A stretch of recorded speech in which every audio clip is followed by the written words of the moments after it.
আমরা অসংখ্য মানুষের নেতা নেত্রীর পূজা করি, কি করি? বলে আমি নেতার আদর্শ চলি, এ আমার নেতা, তার আদর্শে আমার জীবন যাপন চলি। যেখানে মুসার আদর্শ নাই, যেখানে ঈসার আদর্শ নাই, সেসবে এই আদর্শ কোথায় টিকে থাকবে? আমরা লেনিনের আদর্শ মতবাদে করার জন্য অনেকজন চেষ্টা করি। এই সোনা বাংলায় লেনিনের আদর্শ আপনার বাস্তবায়নের জন্য কাজ করে এরকম লোক নাই? কার্ল মার্ক্সের আদর্শ বাস্তবায়নের জন্য কাজ করে এরকম লোক নাই? সমাজতন্ত্র মতবাদের আদর্শ কায়েমের জন্য কাজ করে এরকম লোক নাই? বাম মূর্তি পূজারীদের কাজ করে এরকম লোক নাই? তাহলে মুসলমান হিসেবে তো আপনি এই কাজ করার সুযোগ নাই, আপনার নবীদের নাই, আপনার বিবেক নেই। আমি আলোচনাটা মূলত ওখানে যেটা বলছিলাম এটা সংক্ষিপ্ত আপনাদের বললাম। এখন আসেন রাসূল কারীম সাল্লাল্লাহু আলাইহি ওয়াসাল্লামকে আমরা অনুসরণ করব কেন? অনুসরণ করলে আমরা কি পাবো? অনুসরণ না করলে আমরা কি পাবো? এইগুলো কথা। এটার জন্য আমাদেরকে চলে যেতে হবে সূরা আল ইমরানের 31 নম্বর আয়াত।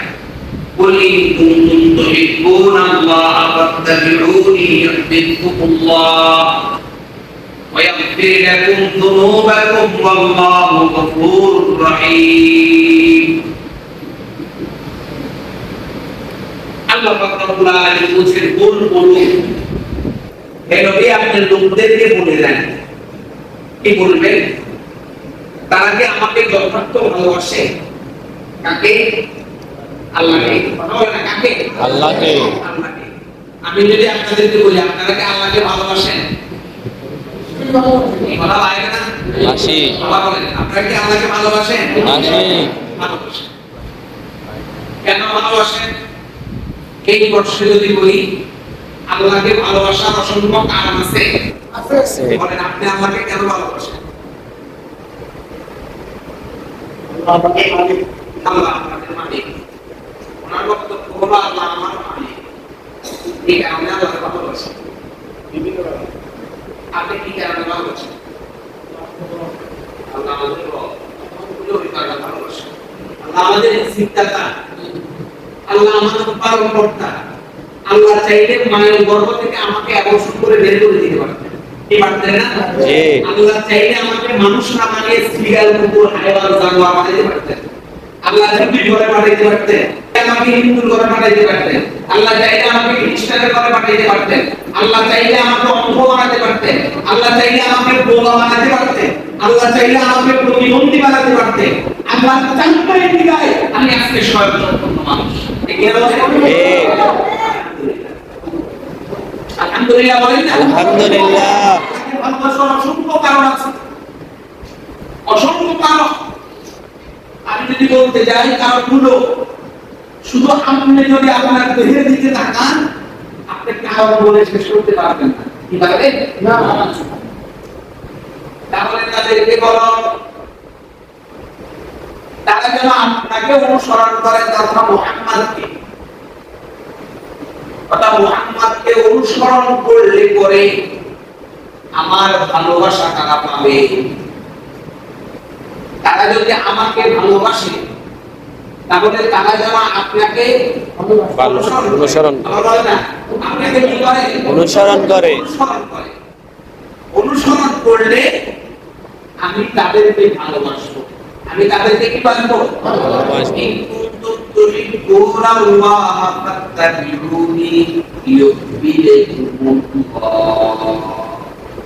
আমি তাদেরকে ভালোবাসবো। ভালোবেসে কি করবো? ভালোবেসে মানুষ মানুষকে হাতিয়ে দেয়। আল্লাহ পাক রব্বুল আলামিন আমাদের ভালোবেসে কি করবেন? আল্লাহ বলেছে আমি ভালোবেসে ফাত্তাবিউনি ইউহিব্বুকুমুল্লাহ ওয়া ইয়াগফির লাকুম যুনুবাকুম।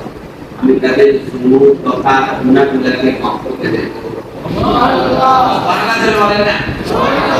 এই গুনাহকে আর আমরা মাফ করতে পারি সেটা ইমাম সাহেব 10,000 টাকা দিয়ে গুনাহ মাফ করে দিয়ে থাকবে 500 টাকা দিয়ে 1000 টাকা দিয়ে আপনারা দোয়া দিয়ে করান ইমাম সাহেবের ক্ষমতা আছে গুনাহ মাফ করে দেওয়া না আল্লাহি আল্লাহর কসম দুনিয়ার কোন ব্যক্তি সালাম মুহাম্মদ সাল্লাল্লাহু আলাইহি ওয়াসাল্লামের কারো গুনাহ ক্ষমা করার জ্ঞান নাই গুনাহ ক্ষমা করার মালিক কে আল্লাহ আমাদের মালিক কে আল্লাহ ছাড়া আর কেউ গুনাহ মাফ করতে পারে সেই গুনাহ মাফকারী রব বলেছেন তোমাকে যদি মানুষ অনুসরণ করে আমি তাদেরকে ভালোবেসে গুনাহ মাফ করে দেব কি মাফ করে দিব গুনাহ মাফ করে দেব জান্নাতে যাওয়ার কোন কারণ কি গুনাহ কথা বলেন জান্নাতে যাওয়ার কোন কারণ কি গুনাহ গুনাহ যদি মাফ হয়ে যায়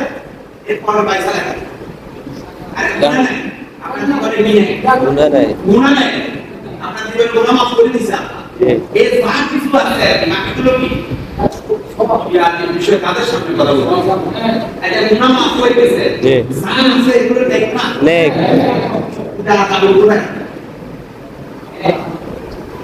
সম্মানিত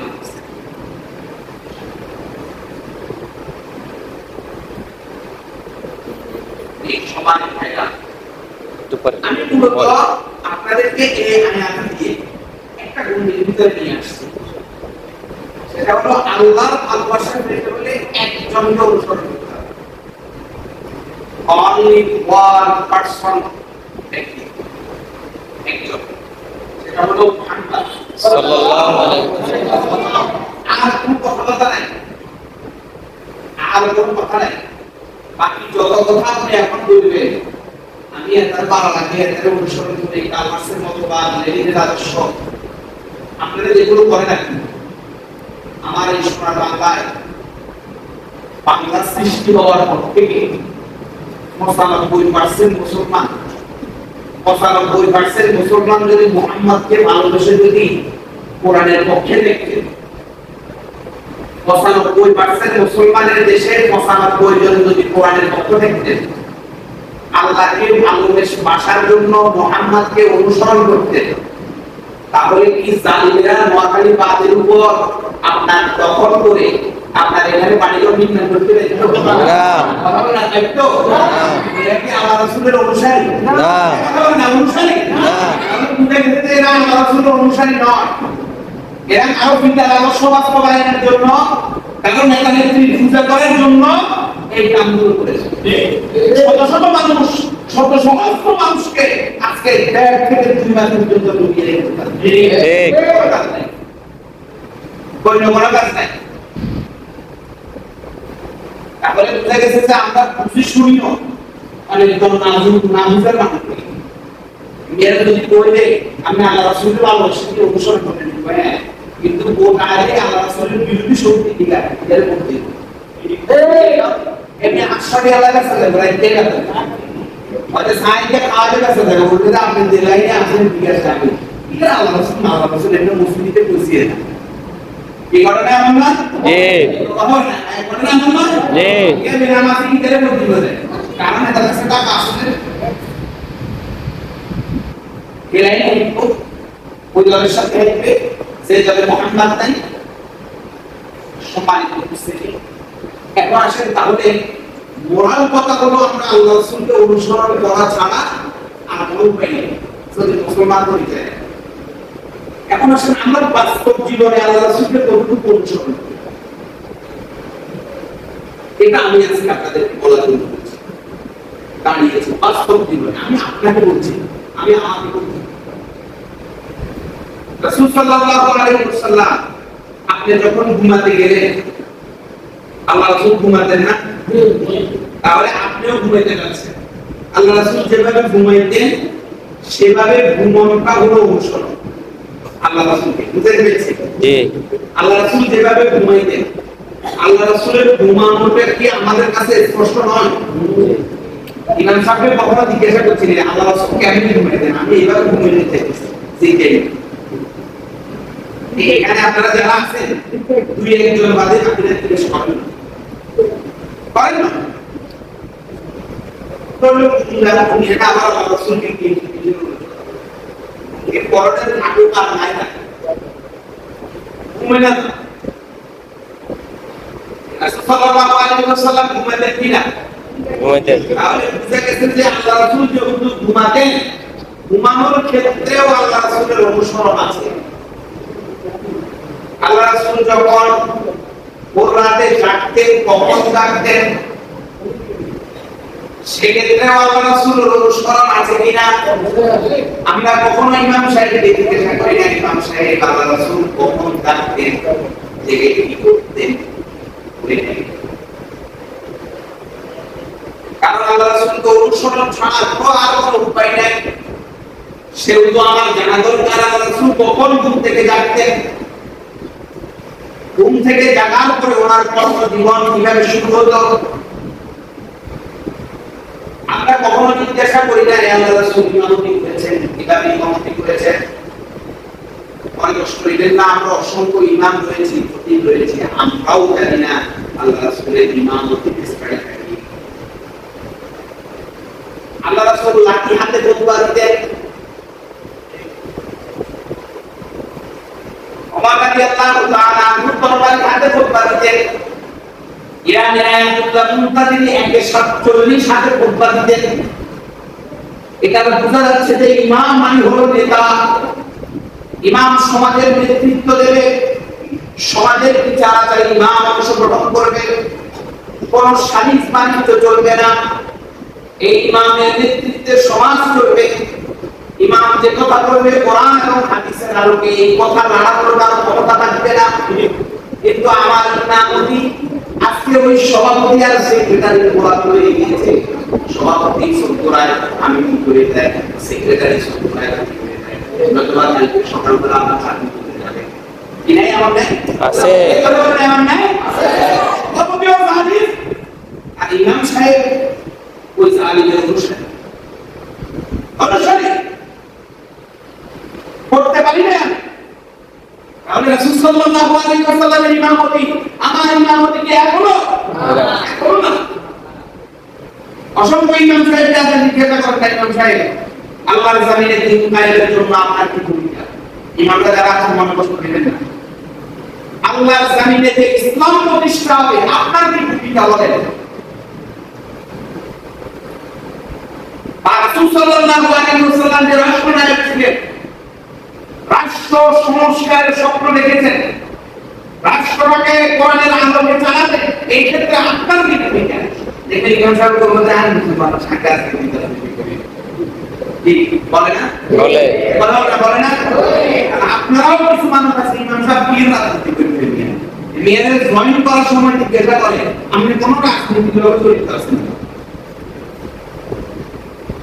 আমাদের মাথার ভিতরে কি ওকে দিচ্ছে আপনি জানেন না আল্লাহ রাসূল কি কারণে এসেছে দুনিয়াতে আমি ইমাম সাহেবের কথা আমি বলবো রাজনীতি লোক জড়িত আছে রাজনীতি লোক জড়িত আছে মানে আপনি তো ইমামতি আমি তো রাজনীতি করার জন্য বলেন না রাজনীতি করার জন্য আসলেন এরপরে আমি বলবো রাজনীতি লোক জড়িত আছে আমি নিয়ম করতে না আর কান্তি নেই তা আমি কান্তি আমার তো আমার নামাজ পড়া না Allah itu orang atau kan tidak semua yang melihat dan beri. Amat contoh ini, yang Allah suruh kami ini. Nah, kalau kita ini, tanda imam memiliki, Allah Rasulullah makan imam memiliki berterima. Satu minggu contoh amalan imam Rasulullah makan imam memiliki berterima. Allah kosong kali berci. Sunnah bangsa Islam प्रतिष्ठा হবে না। হবে না। আমরাই তো বুঝি না সাথীকে কিভাবে বুঝতে আমরাই তো বুঝলাম না আমাদের চোখের উপর আমাকে কথা বলতে এই কথা বলতে আমি না আমার নাই লাগে আপনি বলতে দেন না আসে না কেন এই নিয়ে শুনতে হবে আমি আগে বলতে আমি ধরনের বেতন ছিল $1 আমি হাসাবার দিয়ে আমি রাখবো কি আগে শুনিয়ে না এই যদি বলতে কথা কোরআন হাদিসের আলোকে চলবে আল্লাহ রাসূল যেভাবে কথা বলেছেন যেভাবে চলছেন এভাবে চলবে এই ক্ষেত্রে আমাদের লাইফে তখন কমিটি চিন্তা করতে হবে আমাদের ইমাম দিয়াই সকলের বক্তব্য একই এই সকলের বক্তব্য কি একই এই লাইন ছাড়া কোনো লাইন লাইনে জল দিত অনেক আমরা তো আগে দিয়ে কমায় আসি দিতে এই কারণে সভাপতি সেক্রেটারি আমাদের কানে ধরে ঘুরায় কি ঘুরায় না ঘুরায় না ঘুরায় কত ইমাম সাহেব আপনার সুদের কথা বলে না ঘুষের কথা বলে না কারণ হয়তো সুদখোর সভাপতি ঘুষখোর আপনার সেক্রেটারি এই কারণে সবগুলো তো এই লাইনের লোকেরা মসজিদের আপনার কমিটি দখল করেছে তাহলে বুঝা গেছে যে আমাদের ইমামতিটা মুহাম্মাদের মতো হয় নাই। এরপরে আসলে সমাজ ব্যবস্থাতে আল্লাহ রাসূলের কি কাজ ছিল কখনো জানেন নাই, জানতে চান নাই যে আল্লাহ রাসূল সমাজ কিভাবে পরিচালনা করছে। আল্লাহ রাসূলের মতো যদি আমি সমাজ পরিচালনা করতাম তাহলে এই ঘুরে যাওয়ার সমাজ ঠিক হয়ে যেত। আল্লাহ রাসূল রাষ্ট্র কিভাবে পরিচালনা করেছেন, এই আল্লাহ রাসূল রাষ্ট্রনায়ক ছিলেন না? জি। অস্বীকার করবেন আপনি? হ্যাঁ। আল্লাহ রাসূলের রাষ্ট্র চালানোর কৌশল জানেন আপনি? জানেন না? জানতে চান না? আপনি কৌশল প্রয়োগ শেখ হাসিনার কৌশল দেখে আসবে এটা। আপনি ডোয়াইছেন যে আপনার ওই যে আরো যারা রাষ্ট্র পরিচালনা করছে, রাষ্ট্রকে আপনার ভূমি সামনে এগিয়ে রয়েছে, এরা কিভাবে রাষ্ট্র চালাইছে, অমুক সরকার কিভাবে রাষ্ট্র চালাইছে, এদের আপনার জীবন আদর্শ তালাশ করছেন। আপনি মুহাম্মাদের তালাশ করবেন, করেন না? আপনি মেম্বার হয়েছে, মেম্বারি যে মুহাম্মাদের মতো হবে, করেন না? আপনি চেয়ারম্যান হয়েছে, চেয়ারম্যান যে মুহাম্মাদের মতো হবে, করেন না? আপনি আমাদের আগে থেকে সোয়া দিকে আসলো এখানে অনুসরণ করছেন, আপনি এখন হয়তো 80% চুরি করছেন, আমি 70% চুরি করেছি। আপনি বেরোলে তো আমাদের বক্তব্য দিয়েছে এখানে আয়া তো বালা, আয়া তো কি বালা, আমরা আয়া তো কি বালা, আমি সিনিয়া কেসে কি হল করতে পারে কি বালা, আগে তো মুহাম্মদ অনুসরণ করেন না। তাহলে বুঝে গেছে যে আমাদের সমাজ ব্যবস্থা মুহাম্মদের আদর্শ নয়। এনে ব্যাংক মুসলমান, ব্যাংক কি মুসলমান, ব্যাংক কি মুসলমান, এইটা মানি না আমরা মুহাম্মদ। আল্লাহ রাসূলের মানি শুধু মিলে মিলে লাইন, মিলে মিলে লাইন আমরা মানি। আমরা রাষ্ট্রে আল্লাহ রাসূলকে মানি না, সমাজে আল্লাহ রাসূলকে মানি না, পরিবার ব্যবস্থাতে আল্লাহ রাসূলকে মানি না, মসজিদ জামাত কাঠামোতে আল্লাহ রাসূলকে মানি না। আমরা মানতে পারি না এই রাজনীতিতে মুহাম্মদ, আমরা কি মুহাম্মাদের আদর্শে রাজনীতি করি? জি না। কথা বলে না, রাজনীতি করি। আমরা তো অনেক বই বই কম যে ইসলামী দলগুলোর কত পার্সেন্ট ওরা সিট ঢোকায় আমরা জানি না। এই 95% মুসলমানের দেশে আমরা তো মুসলমান, আমরা যদি কম যে ইসলামী দলগুলোর কত সিট একটি কম তো বিষয়ে আমরা জানি না। লজ্জাটা তোমার থাকা দরকার, তোমারই লজ্জা থাকা দরকার। এরা আমি মুসলমান বলে কথা জানি বলি, এরা যদি ইসলামী দল হয় আপনি কোন ইসলামী দলের হয়ে বলেন যে আপনার এটা কত সিটে কত ভোট পাইব, ওটা শেয়ার পাইবে, ওটা মেম্বার হবে, আমরা জানি না। তাহলে আমরা কোন লাইনে বুঝে গেছে যে আপনি ইসলামের পক্ষে নয়। ইসলামের পক্ষে কি নয়, নয়। আপনি ওই কাটের কারণে বিক্রি হয়ে গেছে, সাইকের জন্য কি হয়ে গেছে, বিক্রি হয়ে গেছে। রাজনীতিতে কি আমাদের মুহাম্মদ আছে? কি কোন আছে? ইত্যাদি কোন আছে? আমরা আসলে করবে আমাদের আসলে আমাদের র্যালি করে আমাদের মন বিরোধ করে আমাদের কথাবার্তা করতে ঘুরে কথা বলি বলতে হবে সেটা বললে রাখতে এটা আমরা আসলে আসলে কি আশা বলা বলতেছি না। রাজনীতিতে আমরা মুহাম্মদকে জায়গা দিতে পারবেন নাই, জায়গা দিতে পারবেন নাই। আপনার রাজনীতি চলেছে দুনিয়ার রাজনীতি, ঘর খাবারের রাজনীতি, লুটপাটের রাজনীতি, আপনার রাজনীতি চলতেছে কাজ, এছাড়া কিছু করে না। তাহলে সমাজতন্ত্রে ব্যক্তি জীবনে আল্লাহ রাসূলকে মানতে পারেন না, ওই যদি বয়ান মানিত তাহলে আপনার মুখে কোনো দাঁড়িয়ে উঠে নাই। এই দাঁড়িয়ে কি জন্ম থেকে আল্লাহ, এই শুনেন, জন্ম থেকে কি দাঁড়িয়ে আল্লাহ দিয়ে দিয়েছেন না? এদিকে দেখেন, মায়ের গর্ভ থেকে দাঁড়িয়ে গেছে, এখন আসেনি গর্ভ না, তাহলে দাঁড়িয়ে একটা মর্যাদা আছে, এটার একটা বয়স হয়েছে আর আপনার মুখে এসেছে, যে সময় আপনি বুঝতে পারছেন দাঁড়িয়ে আপনার মর্যাদা কি। কিন্তু আপনি দাঁড়িয়ে রাখবেন ব্যক্তি জীবনে আপনি আল্লাহ রাসূলকে অনুসরণ করতে পারেন না,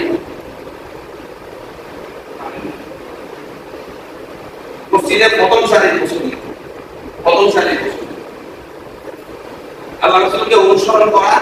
আমি এখন কই আমরা এখানে যারা আছেন তারা মনে কষ্ট নেবেন, এইখান থেকে বাইরে হয়ে যাওয়ার পরে আপনি সিগারেট ধরে দিবেন পকেটের বাইরে, এটা আল্লাহ রাসূল কম সুন্নাহ করেন। আল্লাহ রাসূল সাহাবায়ে কেরাম তাদের ব্যবহারিক জিন্দেগিতে সিগারেট খেয়েছে, পান নাই, মদ, ইয়াবা, গাঁজা এগুলোর সাথে জড়িত ছিল। একটা হাদিস দেখান যে আল্লাহ রাসূল এই কর্মকাণ্ডের সাথে জড়িত ছিল, তাহলে তো আমরাও খাইতে অসুবিধা করতাম। আমাদের যে ইনকাম 15 থেকে 20,000 টাকা মোটামুটি মাসে ইনকাম ন্যূনতম, তাহলে সিগারেট খেতে পারি না আমরা, খেতে পারি না। তাহলে বুঝা গেছে যে এটা নিষেধ বিধায় আমরা খাচ্ছি না, আমরা খেতে পারি। আমাদের যে টাকা আছে এই টাকা দিয়ে আমরা ব্যবসা খেতে পারি, কারণ এটা শরীয়ত নিষেধ করেছে বিধায় আমরা খাচ্ছি না। আপনি যে মসজিদ থেকে বাইরে যে সিগারেটটা ধরাইছিলেন, এই ক্ষেত্রে তো আপনি আপনাকে জিজ্ঞাসা করতে পারতেন এটা কি আল্লাহ রাসূলের আদর্শ কিনা বা আল্লাহ রাসূলের সুন্নাহ কিনা। তাহলে আপনি সিগারেট খাওয়ার ক্ষেত্রে আল্লাহ রাসূলকে বাইরে পারেন কি বাইরে পাচ্ছি না, আমি বুঝাইতে পারি না বাইরে পাচ্ছি না মানে মসজিদে ইমাম সাহেব আয়াত তেলাওয়াত করেছে, আপনি ফেসরে শুনেছেন আল্লাহুল বাইআ ওয়া হারামাল রিবা, আমি সুদকে হারাম করেছি আর ব্যবসাকে করেছি হালাল। এখান থেকে প্রথম সারির মুসল্লি বাইরে হওয়ার পরে আপনার আইওয়াতে সাসার পেয়েও করি না, আরে দেন না আমার খুব অভাব আছে, আপনি জোর করলে থেকে ব্যবস্থা করে দিব, মাসে মাসে বা সপ্তাহে সপ্তাহে লাভ করে আসলাম এনিয়া পরে দিন ব্যবস্থা করে দিব। এখান থেকে বাইরের সুদের উপর টাকা লাগায় অসংখ্য মুসল্লি আপনার 5 ওয়াক্ত নামাজ পড়ে সুদের উপর টাকা লাগাইতে আছে, তাই আমরা মনে বিশ্বাস না। কবিরাজ উপজেলার কয়েকজন ইমামের বিষয়ে আমার কাছে খবর আছে, তারা সুদের উপর টাকা লাগায়, মুসল্লি তো বাদে, মুসল্লি তো কি বাদে। ওই যে মসজিদ কমিটি এলাকা পরে এটা কাজে আমরা সালাম আমরা সুদ করি না ভাই, দেখলাম কি আমরা অফারে তুলতে আবার জানাই ইমাম সাহেব 10,000 টাকা দিয়ে বেতন দিবেন, এটা পারেন না। তো আমরা ওই যে 3,000 টাকা বেতন দিবেন, 2,000 টাকা বেতন দিবেন, 2,000 টাকা বেতন দিবেন, এই কারণে ওই যে ইমাম সাহেব সুদের উপর টাকা লাগায় এর পরিবেশ সুদ দেব না, এটা পার্টি তারা দেখতে আই। আর আমি নিজে বলছি আমি তার নাম সহ জানি পারা যায়, কারণ আলে বড় আমাদের থেকে আমরা কাজ করি, আমরা জানি। তাহলে এই কি অর্থনৈতিক ক্ষেত্রে আল্লাহ রাসূলকে মানলো না, বুঝতে পারি না, মানলো না, আপনিও তো মানলেন না, আপনিও সুদের উপর টাকা লাগাই, তাহলে এই ক্ষেত্রে আপনি আল্লাহ রাসূলকে মানতে পারলেন না, ব্যক্তি জীবনে মানলেন না, অর্থনীতিতে মানলেন না, পররাষ্ট্রনীতিতে মানলেন না, রাজনীতিতে মানলেন না। আপনি আল্লাহর ভালোবাসা কিভাবে পাবেন বলেন না, কিভাবে পাবেন? আমি আমার মুসল্লিদেরকে বলি, কদম যখন মাটিতে দিবেন, কদম প্রতিটি কদম ওই কদমকে জিজ্ঞাসা করবেন এই যে কদম মাটিতে দিচ্ছি এখানে আল্লাহ হুকুম এবং রাসূল সাল্লাল্লাহু আলাইহি ওয়াসাল্লামের অনুসরণ আছে কিনা। যদি থাকে এই কদম মাটিতে উঠবে অথবা উঠবে, এই অনুভূতি নিয়ে যদি আপনি চলতে পারেন, এটা চলা কঠিন, এই চলা কঠিন, এই অনুভূতি নিয়ে যদি চলতে পারেন আপনি কামিয়াব। আর আপনি যদি বলেন যে যাও উম্মতের ঘরে এখন শুধু চলি, তাহলে কিয়ামতের ময়দানে ভয়ঙ্কর এক সিদ্ধান্তের জন্য আমি আপনি বিপদে পড়ে যাবেন। বাবা আপনাকে রেহাই দিবেন, আপনাকে আপনি সম্মানিত উপস্থিতি, আমি এইটুকু আপনাদেরকে বলতে চেয়েছিলাম, স্মরণ করে দিতে চেয়েছিলাম, আপনাদেরকে মনে কষ্ট দেওয়া আমাদের সমান। এটা আমরা আল্লাহ রাসূলকে অনুসরণ করা যে আমাদের উপর ফরজ, আর এটা যে আমরা করছি না ব্যক্তি জীবনে, পারিবারিক জীবনে, সামাজিক জীবনে, রাষ্ট্রীয় জীবনে, আন্তর্জাতিক জীবনে, পররাষ্ট্রনীতিতে, রাজনীতিতে, সমাজনীতিতে, অর্থনীতিতে আমাদের যে মুহাম্মাদের আদর্শ নাই, সেটা আমি এর ষড়যন্ত্র উদাহরণ আমি আপনাকে করছি, আপনি আপনার জন্য উদাহরণ। আপনি একটু চিন্তা করে দেখিয়ে আপনি কতটুকু আল্লাহ রাসূলকে মানেন। কি বুঝাতে পারলাম? এটাই হলো সিরাত।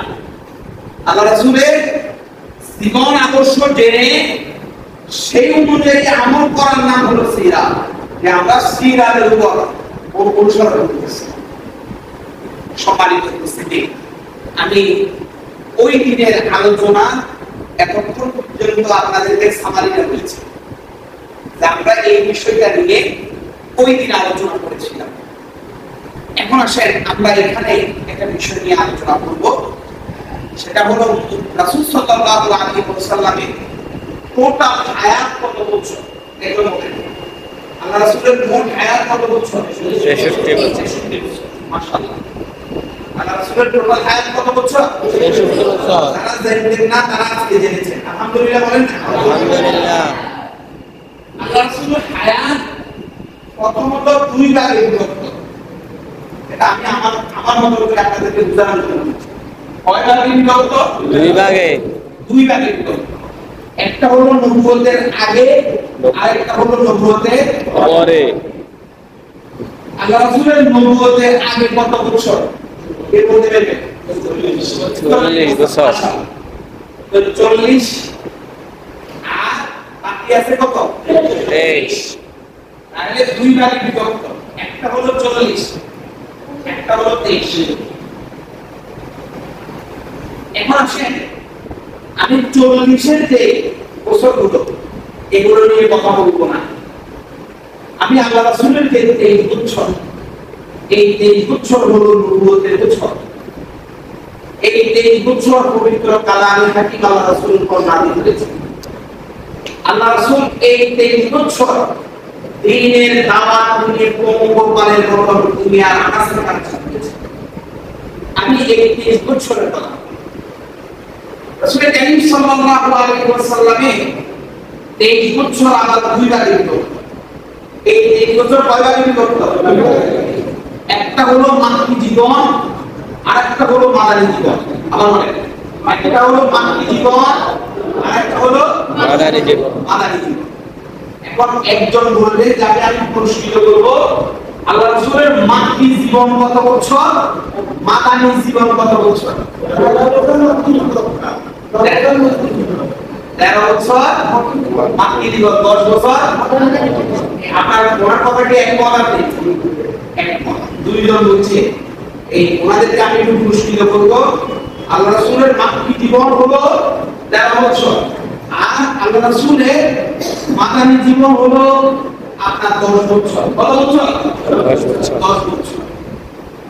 আমি মাক্কি জীবনটা হলো রাসূল সাল্লাল্লাহু আলাইহি ওয়াসাল্লামের দেশ পরিচালনা, দেশের ভিতরে আপনার কিভাবে আপনার দেশটাকে সাজাবেন, কিভাবে যুদ্ধ বিগ্রহ, এই সকল বিষয়ে অসংখ্য আলোচনা। আর মাক্কি জীবনে রাসূল কারীম সাল্লাল্লাহু আলাইহি ওয়াসাল্লাম তিনটা বিষয়ে কাজ করেছেন। কয়টা বিষয়? তিনটা বিষয়। সেই মাক্কি সূরাগুলো, মাক্কি 13 বছর যত সূরা নাযিল হয়েছে এগুলোকে মাক্কি সূরা বলে। এগুলোকে কি সূরা বলে? মাক্কি সূরা বলে। এই মাক্কি জামানায় যে সূরাগুলো নাযিল হয়েছে এগুলোকে বলে মাক্কি সূরা। এখানে আল্লাহ পাক রব্বুল আলামিন তিনটা বিষয়ে বেশি আলোচনা করেছেন। এক হলো আপনার তাওহীদ ইলাল্লাহ, তথা আল্লাহকে নিয়ে কথা বলেছেন। রিসালাত নিয়ে কথা বলেছেন। আর তৃতীয় নম্বর আখিরাত নিয়ে কথা বলেছেন। অর্থাৎ তাওহীদ, রিসালাত, আখিরাত।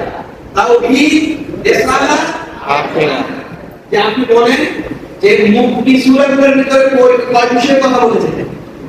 তিন বিষয়ে। কয় বিষয়ে? একবার বলেন কোন কই?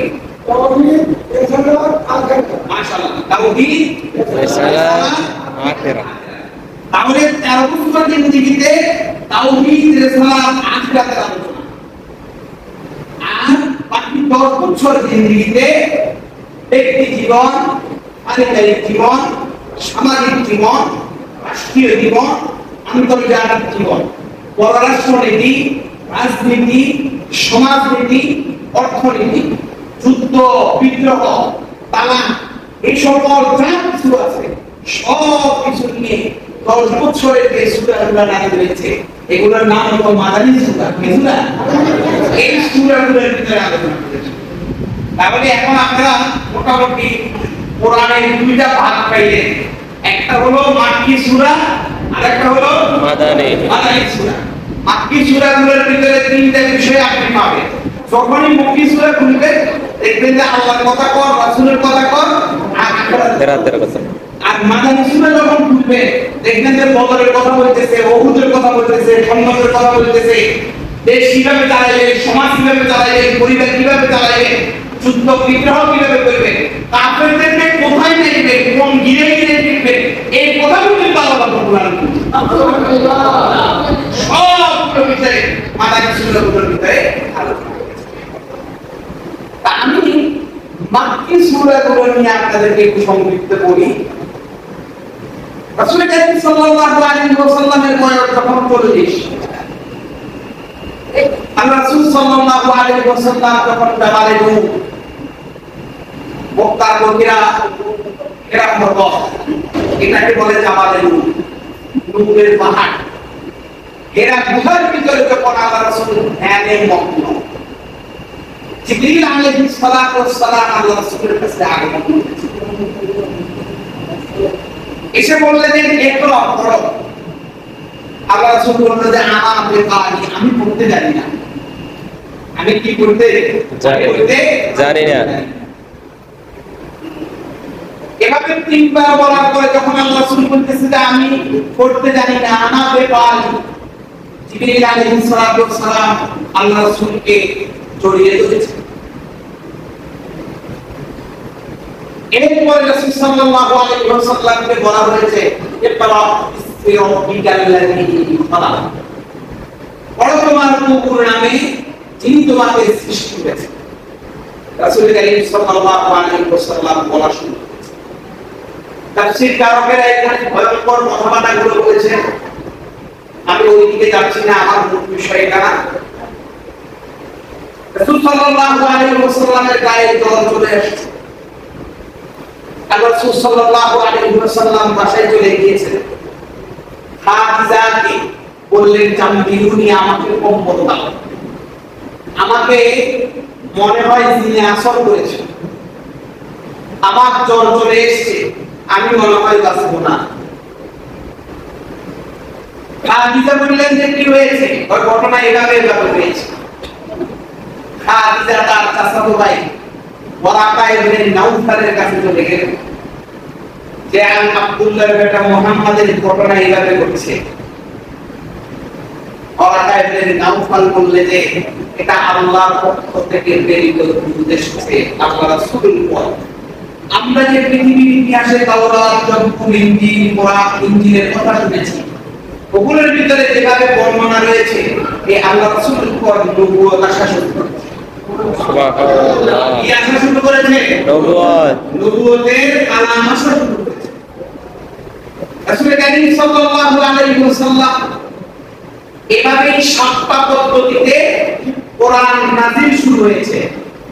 কখনো বা ঘন্টার দলিল নাই, কখনো বা আপনার জিবরিল সরাসরি এসে, কখনো বা হযরত তাহিয়াতুল কালবির সূরত রয়েছে, কখনো বা স্বপ্ন যোগে, কখনো বা মৌমাছির ভিন ভিন ভিন ভিন আওয়াজে, এভাবে কোরআন মাজিদ রাসূল কারীম সাল্লাল্লাহু আলাইহি ওয়াসাল্লামের কাছে আসতে শুরু করেছে।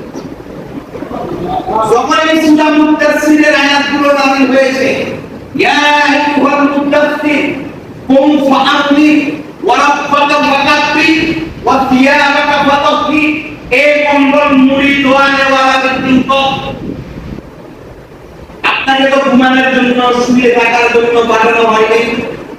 মানুষের দাঁড়ে দাঁড়ে দাঁড় আল্লাহর বড়ত্বের ঘোষণা দেন, কুম ফাআনজির ওয়া রাব্বাকা ফাকাব্বির, আল্লাহর রবের নামে তাকবীর দেন, আল্লাহ যে বড় এই কথা জাতির সামনে উপস্থাপন করে, আপনাকে ঘুমানোর জন্য পাঠানো হয়নি। রাসূল কারীম সাল্লাল্লাহু আলাইহি ওয়াসাল্লাম সকালবেলা পাহাড় করে দাঁড়িয়ে বিভিন্ন গোত্রের মানুষদেরকে ডাক দিয়েছেন, ও গোত্রের মানুষরা, ওই গোত্রের মানুষরা, ও গোত্রের মানুষরা, সবাই এখানে আসো, একটা কথা শুনে যাও। সবাই সমবেত হয়েছে। আব্দুল্লাহ ইবনে মুহাম্মদ, যাকে আমরা আলামিন হিসেবে জানতাম, সত্যবাদী হিসেবে জানি, উনি ডাক দিয়েছে, কি জন্য ডাক দিয়েছে শোনা দরকার। রাসূল করিম সাল্লাল্লাহু আলাইহি ওয়াসাল্লাম বলল, তোমরা কি আমাকে বিশ্বাস করো? হ্যাঁ, বিশ্বাস করি। আমি যদি বলি যে পাহাড়ের ওই প্রান্ত থেকে শত্রুদল আক্রমণের জন্য ওঠ পেতে রয়েছে, তোমরা কি এই কথা বিশ্বাস করো? সবাই বলল যে হ্যাঁ, বিশ্বাস করি। তাহলে আমি পৃথিবীতে একটা সত্য কথা তোমাদের সামনে বলছি, তোমরা বলো লা ইলাহা ইল্লাল্লাহ। এই কথা বলো, তুফলিহুন, আর কামিয়াব হয়ে যাও। এই কথা বলার পরে আপনার আবু লাহাব পাথর নিয়ে মুহাম্মদকে বলছে, আমাদেরকে সকালবেলায় দুনিয়ায় ডেকেছো, শত সহস্র খোদার গোলামি আমরা করি, আর তুমি সমস্ত খোদার গোলামিকে ছেড়ে দিয়ে এক আল্লাহর গোলামির জন্য আমাদেরকে ডাকছো। শত সহস্র খোদা আমাদের সমস্যার সমাধান করতে পারে না, এক আল্লাহ আমাদের সমস্যার সমাধান করবে। যে তোমার মাথা পেট ফাটাই দিব। আমরা এতদিন পর্যন্ত আমাদের বাপ-দাদাকে যে ধর্ম নিয়ে আসছি, আমরা এই ধর্ম নিয়ে কাজ করব। মূলত আল্লাহ রাসূলের বক্তব্যটাকে তারা অস্বীকার করেছে। বুঝাইতে পারলাম কি করেছে? আবার বলেন কি করেছে? কেউ আল্লাহ রাসূলের এই বক্তব্যটাকে গ্রহণ করে না। এখন চমৎকার বিষয় হলো, এই শব্দগুলোর ভিতরে কি রয়েছে, কেন তারা করলো না, ঘটনাটা আপনারা আশ্চর্য হয়ে যাবে। এই বাক্যটার ভিতরে লা ইলাহা ইল্লাল্লাহ, এটার ভিতরে কি রয়েছে আপনাদের কাছে মনে হয়? লা ইলাহা ইল্লাল্লাহ, লা ইলাহা ইল্লাল্লাহ, আমরা যেটা করেন লা ইলাহা ইল্লাল্লাহ, লা ইলাহা ইল্লাল্লাহ, ও সাউন্ড করতে যায় ফকির বেটা, সেটাও গানা থেকে বলে লা ইলাহা ইল্লাল্লাহ। যে ব্যক্তিটা মসজিদের সামনে টাকা খুঁজে, সেও বলে লা ইলাহা ইল্লাল্লাহ, টাকা দেয়। আমরা আজকে লা ইলাহা ইল্লাল্লাহকে কোথায় নিয়ে আসছি?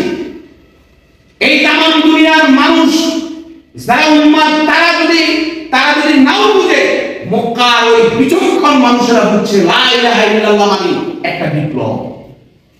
লা ইলাহা ইল্লাল্লাহকে স্বীকার করা, কারণ তামাম দুনিয়ার আমাদের যে রাজত্ব, আমাদের যে ক্ষমতা, সবগুলোকে মাটির সাথে ধুলে সাত করে দিয়ে আমরা তার অনুসারী হয়ে যাব। আপনারা বুঝেন নাই, তারা বুঝছে। ঠিক আছে, পৃথিবীর ভিতরে যত নবী রাসূল এসেছে, সবার দাওয়াতের মিশন ছিল লা ইলাহা ইল্লাল্লাহ। সময় নাই, আমি কোরআনের আয়াতগুলো যদি উদ্ধৃতি দিতে পারতাম আপনারা বুঝতেন। লা ইলাহা ইল্লাল্লাহ মুসা কালিমুল্লাহ, লা ইলাহা ইল্লাল্লাহ ঈসা রূহুল্লাহ, লা ইলাহা ইল্লাল্লাহ ইব্রাহিম খলিলুল্লাহ, লা ইলাহা ইল্লাল্লাহ ইসমাঈল জবিহুল্লাহ, লা ইলাহা ইল্লাল্লাহ মুহাম্মাদুর রাসূলুল্লাহ। সবাই লা ইলাহা ইল্লাল্লাহ দাওয়াত দিয়েছে। এটার ভিতরে কি আছে?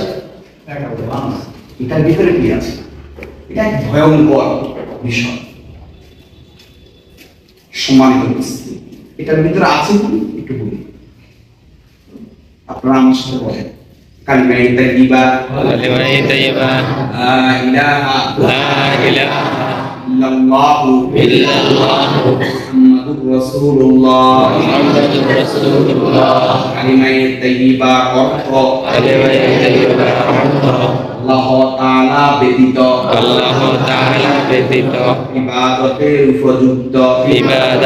উপযুক্ত আর কোনো মাবুদ নাই, হযরত মুহাম্মদ মুস্তাফা সাল্লাল্লাহু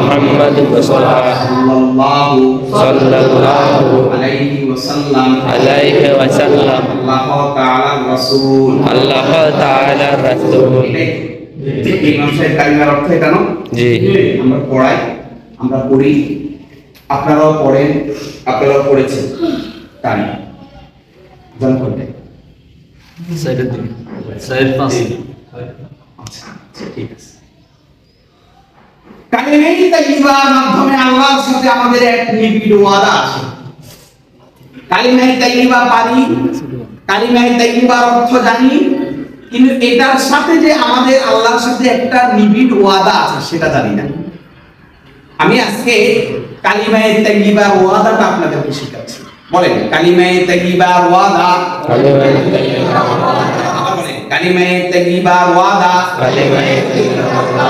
আয় আল্লাহ, আপনি আমার মাওলা, বলেন আপনি আমার মাওলা, আপনি আমার মালিক। 99টা নাম আপনি আল্লাহকে ছেড়ে দিতে পারবেন। আল্লাহ আপনি জীবদাতা, পালনকর্তা, সৃষ্টিকর্তা, সবকিছু আছেন। আমি হইলাম আপনার গোলাম, আমি হইলাম আপনার গোলাম। আয় আল্লাহ, আপনি আমার মাওলা, আমি আপনার গোলাম। তখন বললেন যে আপনি আমার মালিক। আচ্ছা, মালিক বলার পরে অটো আপনি কি হয়ে গেলেন? আমি আমার কাকাকে বললাম, কাকা আমি আপনার অধীনে চাকরি করি, আমি আপনার গোলাম, আপনি আমার মালিক। তাহলে আমি অটো ওনার কি হয়ে গেলাম? আচ্ছা, এখন গোলাম হয়ে যাওয়ার পরে গোলামের কোনো কর্তৃত্ব চলবে? গোলামের কোনো কর্তৃত্ব চলবে না। এখন এখানে মালিক, মালিকের কথায় সবকিছু, মালিকের কথায় সবকিছু চলবে। আপনি আমার মাওলা, আমি আপনার গোলাম। আমার জীবনের যাবতীয় কাজকর্ম আমার হুকুম মতন হবে এবং রাসূলের তরিকায় হবে, আমার মন গড়া হবে, আমার মন গড়া হবে না। এইগুলো মূলত কালিমায়ে তাইয়্যিবার ওয়াদা। তাহলে কালিমায়ে তাইয়্যিবার ওয়াদা হলো আমার জীবনের যাবতীয় কাজ কাম একমাত্র আল্লাহর হুকুম মতন। হুকুম কার? তরিকা কার? তরিকা মানে হলো পদ্ধতি, তরিকা মানে পদ্ধতি, আর তরিকা হবে মুহাম্মাদের, আর অন্য কোনো তরিকা চলবে না। তাহলে আমরা এটুকু বুঝলাম যে এই কালিমা যদি তারা মানে তাহলে তারা সব কাজ কার হুকুম মতন করবে, আর সব সিস্টেম আপনার তরিকা অনুসরণ করবে মুহাম্মদ। তখন তাদের যে বাপ দাদার যে ধর্ম আছে, বাপ দাদার যত কর্মসূচি আছে সবকিছু শেষ ন, এদিকে দেখেন না, সবকিছু শেষ ন। এই কারণে তারা বলল যে না, এটা করা যাবে, এটা করলে তো আমরাই শেষ, এটা করলে তো কি শেষ? কারণ আজকেও আমরা যারা রয়েছি, আমরা যদি তাদেরকে বলি এই কালিমায়ে তাইয়্যিবার মতন চলবে, তখন তারা বলবে যে এই কথা যদি মানি তাহলে যে আমরা নেতা নেত্রীর পূজা করি, আমরা যে বিভিন্ন ব্যক্তির আদর্শ কায়েম করি, এটা তো আসলে না। আর এটা না চললে আমরা মদ খেতে পারতাম না, গাঁজা খেতে পারতাম না, মানুষের জবরদখল করে আপনার জায়গা জমি দখল করতে পারতাম না, টেন্ডারবাজি করতে পারতাম না, আর এটা আমাদের ব্যাগ কাম শেষ। এই কারণে তারা এই কালিমা মেনে নেয় না। বুঝাইতে পারলাম? কথা বলে না, বুঝাইতে পারলাম? এই হলো মূল বিষয়। এই কথা বলার পরে তারা আল্লাহ রাসূলকে পাথর নিক্ষেপ করেছে, পাথর দিয়েছে, কারণ তারা বুঝেছে সম্মানিত উপস্থিতি, সময় শেষের পথে, আমরা শেষ করব। আমি আজকে এতটুকু শুধু আপনাদেরকে বলছি, কোনো এক সময় যদি আবার দেখা হয় আপনারা আমাকে স্মরণ করিয়ে দিবেন। আমি এখান থেকে মাক্কি জীবনের সূচনা এখান থেকে শুরু করব। আজকে শুধু আপনাদেরকে কালিমায়ে তাইয়্যিবার যে কাজটা, এটা আপনাদেরকে একটু বললাম। আজকে থেকে আপনারা যত কাজ করবেন সব কিছু আল্লাহর হুকুমে করবেন। কার হুকুম? আপনাদের কেউ বলছে যে এই কাজ করো, আপনি বলবেন বা আপনি চিন্তা করবেন এই কাজ যে করার জন্য বলছে, এই কাজের ভিতরে আল্লাহর হুকুম আছে। যদি এতটুকু মানেন দেখবেন যে আপনি অপরাধ থেকে বেঁচে যাবেন। তাহলে পকেট থেকে সিগারেটটা বাইর করলেন, ধরাইবেন, চিন্তা করলেন যে সিগারেট খাওয়ার পেছনে আল্লাহর হুকুম আছে কিনা। সিগারেট খাইবে না, হুকুম আছে নি, এবং রাসূলের সুন্নাহ আছে না, তরিকা আছে না, খাবে। আপনি যখন সুদের টাকা লাগাবেন তখন আপনি চিন্তা করবেন এখানে আল্লাহর হুকুম কি। রাসূলের দেখবেন আপনি সুদ থেকে মুক্ত, আপনি ঘুষ থেকে মুক্ত, চাঁদাবাজি থেকে মুক্ত, টেন্ডারবাজি থেকে মুক্ত, মানুষের জবরদখল সম্পত্তি থেকে মুক্ত। দেখবেন যে অটো আপনি দেখবেন যে গুনাহ থেকে বেরিয়ে যাচ্ছে। কালিমাটাকে এভাবে নেন, কালিমার 100 দানা তসবিহ বসে বসে 1000 দানা মসজিদের কোনায় কোনায় বই পড়িয়ে না। পড়িয়ে না বলতে আপনাদেরকে ওটা বলি নাই, ওটা বুঝে পড়ে। আচ্ছা 1000 দানা আপনি একদম বড় তসবিহ গেল কিন্তু জিজ্ঞেস করলে আমি শুধু করতে লাগছে, আমি লা ইলাহা ইল্লাল্লাহ টানার কোনো কাজ নেই, আমি বুঝাইতে পারি না। মানে 1000 দানা টানে না, কিন্তু এই টানার পেছনে কোনো কাজ নেই। আপনি লা ইলাহা ইল্লাল্লাহর ব্যাগ বিরোধী কাজ করেন, মসজিদে তুমি বার হলে ব্যাগ বিরোধী কাজ। আল্লাহর হুকুমে আমাদের কোনো কাজ নেই, রাসূলের তরিকায় কোনো কি নাই, কাজ নাই। তাহলে আমরা লা ইলাহা ইল্লাল্লাহ 1 লাখ বার হইলে আল্লাহর কসম করে বলছি, কেউ যদি পারেন আমার এই দলিলের পক্ষে জবাব দেন, আমরা কসম করে বলছি 1000 বার 1 কোটি বার যদি লা ইলাহা ইল্লাল্লাহ পড়েন কোনো কাজ নেই, কোনো কাজ নেই না। কি বুঝাইতে পারলাম? এই দাওয়াত দিলে লা ইলাহা গ্রহণ করলেন, কারণ লা ইলাহা ইল্লাল্লাহ গ্রহণ করা মানে ওই যে মিয়ারে রব হিসেবে স্বীকার করা, মালিক হিসেবে, আর মিয়া গোলাম হিসেবে স্বীকৃতি দিবা। আর গোলাম হয়ে গেলে তো আর কান্না বাড়ানোর সুযোগ নেই, কথা বাদ যা শুনবে সব মালিকের কথাই শুনবে না, আর মালিকের কথাই নিয়ে শুনতে হয়, কোনো বিদায় করা যায় না। বুঝাইতে পারলাম? এতটুকু হলো আজকের কথা। এই অনুযায়ী যিনারা চলতে পারবেন আল্লাহ ওয়াদা দিয়েছেন, আমার কথা আল্লাহ আপনার গুনাহ মাফ করে দিবেন। কি মাফ করে দিবেন?